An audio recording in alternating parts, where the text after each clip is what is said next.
Hello అండి. చిన్ని చెప్పే కథలకు స్వాగతం. అందరూ ఎలా ఉన్నారు? అందరూ బాగుండాలని ఆ బాబాగారిని కోరుకుందాం. ఈరోజు నేను 1963 ఆగస్ట్ చందమామలో వచ్చిన ఒక కథను చెప్తున్నానండి. రాకుమారి జులేఖ. రాసిన వారు ఆర్ నారాయణరావు గారు. డమస్కస్ నగరంలో అబ్దుల్లా అనే ప్రసిద్ధ వ్యాపారస్తుడుండేవాడు. ఆయనకు హసన్ అని ఒకే ఒక కొడుకుండేవాడు. అబ్దుల్లా తన కొడుక్కి మంచి మంచి గురువులను ఏర్పాటు చేసి ఎంత ఖర్చైనా లక్ష్య పెట్టకుండా అనేక శాస్త్రాలు, అనేక భాషలు నేర్పించాడు. హసన్ కూడా చదువుపై శ్రద్ధ ఉంచి ఆదర్శ విద్యార్థి అనిపించుకున్నాడు. అందుచేత అబ్దుల్లా తన కొడుకు భవిష్యత్తు గురించి ఎలాంటి విచారం లేకుండా దేహం చాలించడానికి సిద్ధపడ్డాడు. ఆయన మరణశయ్యపై ఉండి హసన్ని పిలిచి, నాయనా, నాకు కాలం సమీపించింది. ఇక నీకు హితవు చెప్పేవారెవ్వరూ ఉండరు. నాకున్న తృప్తి ఏంటంటే నువ్వు చక్కగా చదువుకొని ప్రాజ్ఞుడవయ్యావు. అయినా భవిష్యత్తు ఎలా ఉండబోయేది చెప్పటం ఎవరితరం కాదు. అందుచేత నీకొక్క సలహా చెబుతున్నాను. ఎప్పటికైనా విధి ఎదురు తిరిగి జీవితం అంధకారమైన తోచే రోజు వచ్చినప్పుడు మన తోటలోకి వెళ్ళి అక్కడ ఉన్న ఎండు చెట్టు కొమ్మకు ఉరివేసుకో. ఇది నా ఆదేశం. అలా చేస్తే నీకు విమోచనం కలుగుతుంది అన్నాడు. ఈ మాటలంటూనే అబ్దుల్లా కన్ను మూశాడు. తండ్రి చేసిన కడపటి ఆదేశం హసన్కు ఆశ్చర్యం కలిగించింది. ధర్మవిరుద్ధమైన ఆత్మహత్యను ఆయనలాంటి పండితుడెందుకు బోధించాడో అతనికి ఎంత ఆలోచించినా అర్థం కాలేదు. అయితే రోజులు గడిచిన కొద్దీ హసన్ ఈ ఆదేశాన్ని క్రమంగా మర్చిపోయి సరదాలలో మునిగి తేలసాగాడు.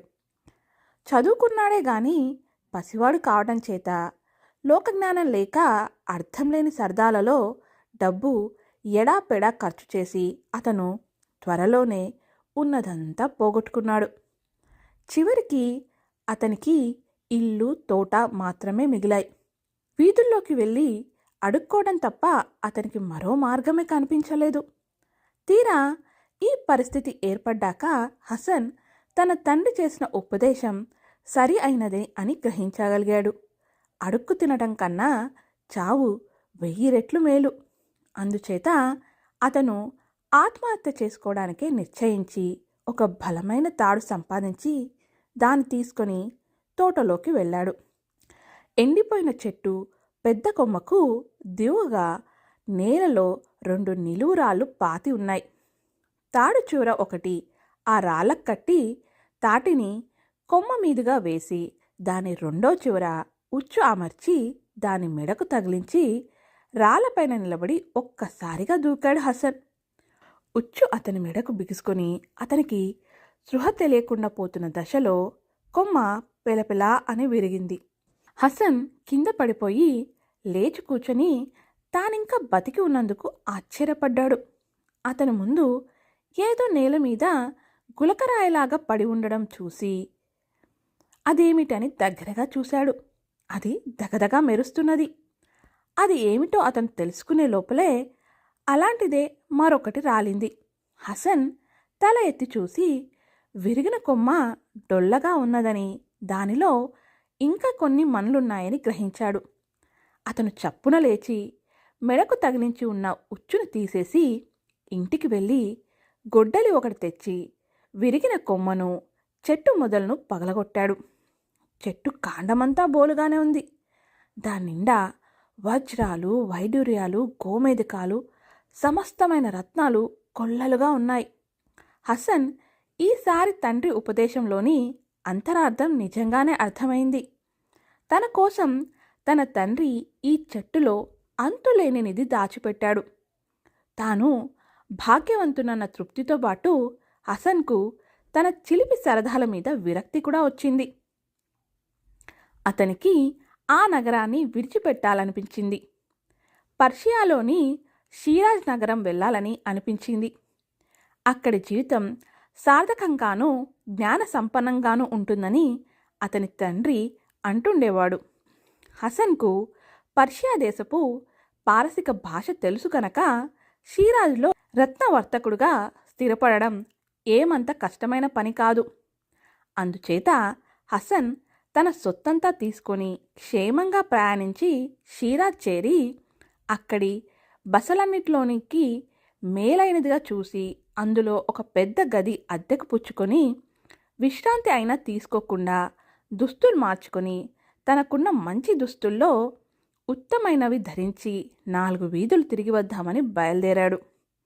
అతను పింగాని మసీదుకు వెళ్ళి భగవద్ధ్యానం చేసి బయటికి వస్తుండగా అక్కడి రాజుగారి వజీర్లలో ఒక ఆయన వీధి వెంబడిపోతూ అతన్ని ఆగి పలకరిస్తూ, నాయనా, నీ దుస్తులు చూస్తే విదేశుడిలాగున్నావు. ఏ దేశం నుంచి వస్తున్నావు అని అడిగాడు. బాబు, మాది డమస్కస్. ఇక్కడి వారి సాహచర్యంతో సార్థక జీవనం అవలంబించుకుందామని వచ్చాను అని హసన్ వినయంగా జవాబిచ్చాడు. ఈ మాటకు వజీర్ సంతోషించి హసన్తో, చాలా చక్కగా మాట్లాడావు నాయనా, నీ వయసెంతా అని అడిగాడు. అయ్యా, నాకు 16వ ఏడు నడుస్తున్నది అన్నాడు హసన్. యుక్త వయసులో ఉన్నావు. నిన్ను రాజు దగ్గరికి తీసుకుపోతాను. ఆయన నీ వంటి అందమైన కుర్రాలంటే ముచ్చట పడుతున్నారు. అంతఃపుర ఉద్యోగులలో ఒకడిగా నిన్ను ఆయన నియమించవచ్చు. నీకు అభ్యంతరం లేకపోతే నా వెంటరా అన్నాడు వజీర్ గారు. హసన్ సంతోషంగా సమ్మతించాడు. హసన్ అందము, మాట తీరు మాత్రమే కాక అతను పారసిక భాష స్వచ్ఛంగా మాట్లాడడం కూడా వజీర్కు ఎంతో ముచ్చటగొలిపింది. ఆయన చెప్పినట్టే రాజుగారు హసన్ను చూసి సంతోషించి అతనికి ప్రతిహారి పని ఇచ్చాడు. వజీర్ హసన్కు ప్రతిహారి దుస్తులు తొడిగించి అతని విధులు తెలిపి అతన్ని తన అజమాయిషిలోనే ఉంచుకున్నాడు. అంతఃపురానికి చెందిన 12 ప్రతిహారులు కానీ ఇతర ఉద్యోగులు కానీ సాయంకాలం అయ్యాక రాజోద్యానంలో నడవరాదని ఒక నియమం ఉన్నది. ఎందుకంటే ఆ సమయంలో అంతఃపుర స్త్రీలు ఉద్యానవనంలో విహరించడానికి వస్తారు. పొరపాటున పురుషుడెవరైనా ఆ నియమాన్ని ఉల్లంఘించాడో ఇక వాడి తల తీసేస్తారు. ఒకనాడు హసన్ ప్రమాదవశాన ఈ నియమం ఉల్లంఘించాడు. అతను అపహరణ సమయంలో ఉద్యానవనంలోకి వెళ్ళి విశ్రాంతి కోసం ఒక బల్ల మీద పడుకొని చల్లగాలికి అలాగే నిద్రపోయాడు. ఎవరో స్త్రీలు, ఆ మన్మధుడే, మన్మధుడు, మన్మధుడు, ఎంత అందం, ఎంత అందంగా ఉన్నాడు, ఎంత అందం అన్నట్టు కల వచ్చి హసన్ ఉలిక్కిపడి లేచి చుట్టూ కలయ చూసేసరికి సూర్యుడు అస్తమిస్తున్నాడు. అదృష్టవశాత్తు అక్కడ మనుషులెవరూ లేరు. తాను విన్న శ్రీకంఠాలు కలలోనివనుకొని హసన్ ఆ స్థలం విడిచిపోదామని గబగబా నడవసాగాడు. ఇంతలో ఎవరో స్త్రీ నవ్వటం వినిపించింది. ఆ నవ్వే మనిషి, ఏమిటి ఆ తొందర అని అడిగింది. విచ్చుల కత్తుల వాళ్ళు వెంటబడిన దానికన్నా ఎక్కువ భయపడి హసన్ ఉద్యానవనపు బాట వెంబడి పరిగెత్తసాగాడు. అతనొక మలుపు తిరిగేసరికల్లా ఒక స్త్రీ అతని దారికి అడ్డుగా నిలబడి ఉన్నది. వెన్నెలే మనిషి ఆకారం ధరించినట్టుగా ఉన్న ఆ స్త్రీ చంద్రుణ్ణి తలదన్నేలాగా ఉన్నది. హసన్ బిడియపడుతూ నిలబడిపోయి తల దించేసుకున్నాడు. అతను ఎన్నడూ ఆడవాళ్లతో సంభాషించి ఎరగడు. అంత కంగారు పడుతున్నావు, కారణమేమిటి అని ఆమె హసన్ని అడిగింది. ఈ అంతఃపురంలో ఉండేదానివైతే నేనెందుకు పరిగెత్తున్నానో నీకు తెలిసే ఉంటుంది. ఈ సమయంలో ఇక్కడ తారాడే పురుషులను శిరచ్ఛేదం చేస్తారు. దయచేసి దారి వదులు అన్నాడు హసన్. ఆ మాట నీకు ఇప్పుడు జ్ఞాపకం వచ్చిందా? ఇంత పొద్దుపోయాక తోట విడిచిపోవటం కన్నా తెల్లవారిందాకా తోటలో ఉండి తర్వాత వెళ్ళడమే నీ క్షేమం. రాజభవనంలో ప్రవేశించడం అపాయంకరం అన్నది ఆమె. హసన్ కళ్ళనీళ్ళ పర్యంతమై వణికిపోతూ, నన్నెలాగూ ఇవాళ చిత్రవద చేస్తారు, హత్యాపాతకం ఎందుకంటగట్టుకుంటావు, నన్ను వెళ్ళని అంటూ ఆమెను దాటి ముందుకు పోబోయాడు. ఆమె తన ఎడమ చేత్తో అతన్ని పట్టుకొని కుడి చేత్తో తన మేలి ముసుగు తొలగించి, నా ముఖం చూసి నేను అందంగా ఉన్నానో లేదో చెప్పు నా వయసు 18 ఏళ్ళు, కన్యను. నువ్వు తప్ప నా ముఖం ఇంతవరకు ఏ పురుషుడు చూడలేదు. నా నుంచి అలా పారిపోవటానికి ప్రయత్నించావంటే నాకు చెడ్డ కోపం వస్తుంది సుమా అన్నది. మహారాణి, నీ అందం ముందు చంద్రుడు కూడా దిగదుడిపే. కానీ అందువల్ల నాకు రానున్న ప్రమాదం ఎలా తొలగిపోతుంది అన్నాడు హసన్ ఆందోళనతో. నీకు ప్రమాదం అన్న మాట నిజమే, కానీ అది నువ్వనుకునే ప్రమాదం కాదు. నేనెవరినో నువ్వెరగవు. నీవు నా రక్షణలో ఉన్నంతకాలం నీకు నా ఆగ్రహం మించిన ప్రమాదం ఏమీ లేదు. అసలు సంగతి చెప్పు, నువ్వెవరు? ఈ దివాణంలో ఏం పని చేస్తుంటావు అని ఆమె అడిగింది. నా పేరు హసన్, మాది డమాస్కస్. నన్ను రాజుగారు ఒక ప్రతిహారిగా నియమించారు. వజీర్ గారికి నేనంటే ఎంతో అభిమానం అని హసన్ చెప్పాడు. ఆమె అతనితో, అయితే నా రహస్యం కూడా నీతో చెప్పేస్తాను. ఈ వెన్నెల్లో నీ అందం చూస్తే నాకు నీ మీద ప్రేమ కలిగింది. నువ్వు కూడా నన్ను ప్రేమిస్తావా అన్నది. ఈ మాటలు వినేసరికి హసన్కు పారవశ్యం వచ్చేసింది. అతనికి స్త్రీ ప్రేమ అంటే ఏమిటో కూడా తెలియదు. ఈమె చాలా అందంగా ఉన్నది, పైపెచ్చు తనను ప్రేమిస్తున్నది. అతను ఆమె పాదాల ముందు మోకరించి, ఈ దీనుడు నీ కోసం ప్రాణాలైనా ఇస్తాడు అన్నాడు. ఆ క్షణంలోనే కిలకిల నవ్వుతూ చప్పట్లు చరిచి కేకలు పెడుతూ 10 మంది కన్యలు అటుగా వచ్చారు. పాపం, ఈ అబ్బాయిని ఏడిపించక్కర్యా అన్నారు. అసలే ఆడవాళ్ల మధ్య మసలటం తెలియని హసన్కు వీళ్ళందరూ కలిసి తనను ఏడిపించడానికి ఖైరియా అనేదాన్ని తన మీదికి పంపకం చేశానని తెలియగానే కోపము అవమానము ముంచుకొచ్చాయి. ఇంత లజ్జలేని ఆడపిల్లలు ప్రపంచంలో ఉంటారని అతడు ఊహించనైనా ఊహించలేదు. అతను చేసేదేం లేక లోపలే కుమిలిపోతూ తల వంచుకొని ఆ ఆడపిల్లల మధ్య నిలబడ్డాడు. ఆ సమయంలోనే అక్కడికి పూ పొదల వెనక నుంచి 12వ పిల్ల వచ్చింది. ఆమె రాగానే అందరూ మౌనం వహించి వెనక్కు తగ్గి ఆమెకు దారిచ్చారు. ఆమె హసన్ ఎదుటికి వచ్చి, నువ్వు వేల అతిక్రమించి అంతఃపుర స్త్రీలు విహరించే చోటికి రావటమే కాక వారిని ప్రేమ భిక్షలు కూడా వేడుతున్నావా? నీకు మరణదండన విధించవలసి వచ్చినందుకు బాధగానే ఉంది. చిన్నవాడవు, అందగాడవు అన్నది. ఖైరియా అన్న పిల్ల ముందుకు వచ్చి ప్రాధేయపడుతూ, మహారాణి జులేఖా, అతను అమాయకుడు. ఎరక్క చేసిన అపచారాన్ని క్షమించండి, అతన్ని కాపాడండి అన్నది. జులేఖా క్షణం సేపు యోచించి, నువ్వే క్షమించమంటున్నావు గనక ఈసారి క్షమిస్తాను. ఇతన్ని ఇలాగే వెళ్ళిపోనిస్తే మనం కఠినాత్ములం అనుకుంటాడు. మన హృదయాలు మంచివేనని అతనికి తెలియబరచడానికి తగిన కార్యక్రమం ఏదన్నా చెయ్యాలి. ముందు ఇతన్ని మన అంతఃపురం లోపలికి తీసుకుపోదాం. అక్కడ ఇంతవరకు మగవాడన్నవాడెవడు కాలు పెట్టలేదు. ఇతనే మొదటివాడవుతాడు అంటూ ఒక కన్యకు స్తజ్ఞ చేసింది. ఆ కన్య వెళ్ళి స్త్రీలు ధరించే దుస్తులు తీసుకొచ్చింది.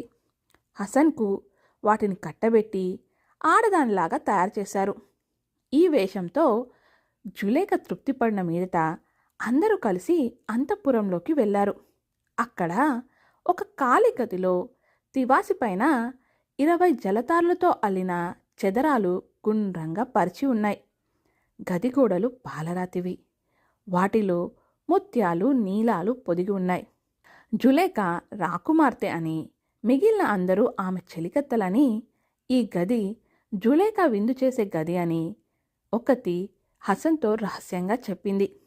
మిగిలిన చెలికత్తలందరూ చుట్టూ ఉన్న చెదరాలపైన కూర్చొని హసన్ను మధ్యలో జులేఖ సరసన కూర్చోబెట్టారు. జులేఖ భోజన పదార్థాలు వడ్డన చేయమని ఉత్తర్విచ్చింది. 16 మంది అందగత్తెలైన దాసీలు వడ్డనకు ఉపక్రమించారు. హసన్కు ఆ ఆడవాళ్ళంటే బెదురు పోనేలేదు. అతను మధ్య మధ్య ఖైరియా కేసి చూశాడు. కానీ ఆమె తన కేసి చూడగానే తల దించేసుకున్నాడు. జులేఖ అతని వాలకం చూసి, హసన్, ఎందుకలా బెదురుగొడ్డిలా అయిపోయావు? మేం నేను తినేంలే. మా అనుజ్ఞ లేకుండా ఇక్కడికెవరు రారు. ఎందుకు భయం? నేనెవరో నీకు తెలుసుగా. ధైర్యంగా తల ఎత్తి మాకేసి చూడు. మాలో నీకెవరు నచ్చారో జంకకుండా చెప్పు అన్నది. ఆ మాటతో హసన్కి ధైర్యం రావడానికి బదులు మరింత భయం కలిగింది. ఎవరు బాగున్నారు అన్నా మిగిలిన వాళ్ళకి కోపం వచ్చిపోతుందని బిడియపడుతున్నావులాగుంది. మాలో అలాంటి భేదాలేం లేవు. నువ్వు నిర్భయంగా నీ ఉద్దేశం చెప్పవచ్చు అని జులేఖ అతన్ని ప్రోత్సహించింది. హసన్ కాస్త ధైర్యం కూడగట్టుకొని కన్యలందరినీ పరకాయించి చూశాడు. అందులో అందంగా లేని వారెవరూ లేరు. కానీ అందరికన్నా ఒక్క పిసర్ అందగత్తే ఖైరియా. మిగిలిన వాళ్ళు ఆమెకు చాలరు. కానీ ఆ మాట అనడానికి అతనికి ధైర్యం చాలక, నాకు ఏమనాలో తెలియకుండా ఉన్నది. నక్షత్రాలు ఎంత అందంగా ఉన్నా చంద్రుడు చంద్రుడే అంటూ తన ఉద్దేశం అది కాదన్నట్టుగా ఖైరియా కేసి తల తిప్పి ఒక చూపు చూశాడు. జులేఖ ఆ మాట విని, లాంఛనంగా అనదగిన మాటే అన్నావు. అయినా నిన్ను తప్పుపట్టను. నా విషయం వదిలేసి నా చెలికత్తల్లో నీకెవరు ఎక్కువ నచ్చారో చెప్పు చూద్దాం అన్నది. చెప్పు చెప్పు అని అందరూ హసన్ని తొందర చేశారు. అందరికన్నా హెచ్చుగా తొందర చేసింది ఖైరియా. హసన్ సిగ్గు బిడియాలు వదిలేసి ఖైరియా కేసి వేలుపెట్టి చూపుతూ, మహారాణి, నాకు నచ్చినది ఈమెనే. అల్లా సాక్షిగా నేను ఈమెను ప్రేమిస్తున్నాను అన్నాడు. ఆ మాటకు మిగిలిన ఆడవాళ్ళు అలగకపోగా కిలకిల నవ్వుతూ ఒకరినొకరు మోచేతులతో తట్టుకున్నారు. అక్క చెల్లెల మధ్యనే ఎంతో అసూయ ఉంటుంది కదా, వీరిలో లేకపోవటం ఏమిటి అని ఆశ్చర్యపోయాడు హసన్. జులేఖ అతన్ని అభినందిస్తూ, నువ్వు సరిగ్గా ఎన్నుకున్నావు హసన్. నా ఉద్దేశంలో కూడా ఆమె మా అందరిలోకి రాని. ఆమె అందం ముందు మా అందం ఎందుకు పనికిరాదు. ఆమె గురించి నీకు శతాంశం కూడా ఇంకా తెలియదు అన్నది. మిగిలిన చెలికత్తలు ఖైరియా అందాన్ని పొగిడి ఆమెను అభినందించారు. తర్వాత వారు హసన్ చేతిలో ఖైరియా చేయి ఉంచి వారిద్దరికీ వివాహం జరగాలని ఆశీర్వదించారు. పాటలతోనూ వినోదాలతోనూ ఆ రాత్రి గడిచిపోయింది. జులేఖ లేచి, హసన్, ఇక మేం పడుకోవాలి. నీ ప్రేమ సఫలం కావటానికి నేను శాయశక్తులా పనిచేస్తాను. ప్రస్తుతం నిన్ను అపాయం లేకుండా ఈ అంతఃపురం నుంచి బయటికి చేర్చాలి అన్నది. ఆమె ఒక ముసలిదాని చెవిలో ఏదో రహస్యంగా చెప్పింది.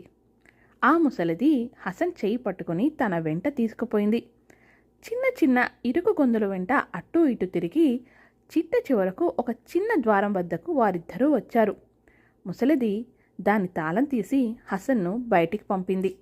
హసన్ తాను రాజభవనం వెలుపలికి చేరుకున్నట్టు గ్రహించాడు. అప్పటికే కొంత పొద్దెక్కింది.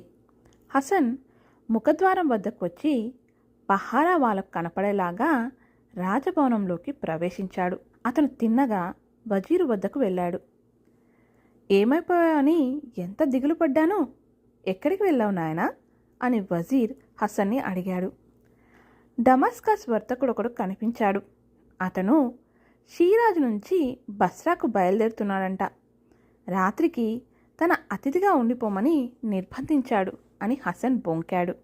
ఆ పగలల్లా రాత్రి అంతా హసన్ ఖైరియాను తలుచుకుంటూ ఆనందంగా గడిపాడు. మర్నాడు ఉదయం అంతఃపురం నుంచి ఒక కొజ్జవాడు వచ్చి అతనికి ఒక ఉత్తరం ఇచ్చి వెళ్ళిపోయాడు.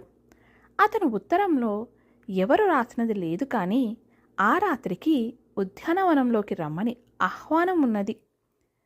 చంద్రోదయం అయ్యే సమయానికి చెట్ల మధ్యకు వస్తే నిన్ను ప్రేమించిన మనిషి నీతో ఒక విషయం మాట్లాడుతుంది అని ఆ ఉత్తరంలో ఉన్నది. అంతదాకా హసన్కు ఖైరియా తనను నిజంగా ప్రేమించిందన్న నమ్మకం లేదు. అంతఃపుర స్త్రీలు తనతో కాసేపు వినోదం పొందారని మాత్రమే అతడు అనుకుంటున్నాడు. ఆ ఉత్తరం చూచాక అతనికి తన అదృష్టం మీద విశ్వాసం పుట్టింది. వజీరు దగ్గరికి వెళ్ళి, ఇవాళ రాత్రి మళ్ళీ నేను బయటకు వెళ్ళాలి, అనుమతి ఇవ్వండి. మక్కా నుంచి వచ్చిన ఒక దర్వీషు స్నేహితుడు ఆహ్వానించాడు అని చెప్పాడు. వజీర్ సరే అన్నాడు. హసన్ ఇంటికి తిరిగి వచ్చాడు. తన వద్ద ఉన్న వివిధ రత్నాలలో ఉత్తమమైనవి ఏరి వాటిని ఒక బంగారు తీగ గుచ్చి హారం తయారు చేసి ఒక చిన్న ద్వారం గుండా ఉద్యానవనంలోకి ప్రవేశించి తాను పడుకొని నిద్రపోయిన చోట తన ప్రియురాలి కోసం నిరీక్షిస్తూ నిలబడ్డాడు. కొంతసేపయ్యాక ఖైరియా వచ్చింది. హసన్ ఆమె ముందు మోకరించాడు. లే హసన్, మిగిలిన వారందరికన్నా నీకు నిజంగానే అందంగా కనిపించానా? నీ నోట ఆ మాట మళ్ళీ వింటే గాని నాకు నమ్మకం కలగదు అన్నది ఖైరియా అతన్ని లేవదీస్తూ. నువ్వు నా పాలిట దేవతవు. చూడు, నీకోసం ఈ అల్పమైన కానుక తెచ్చాను.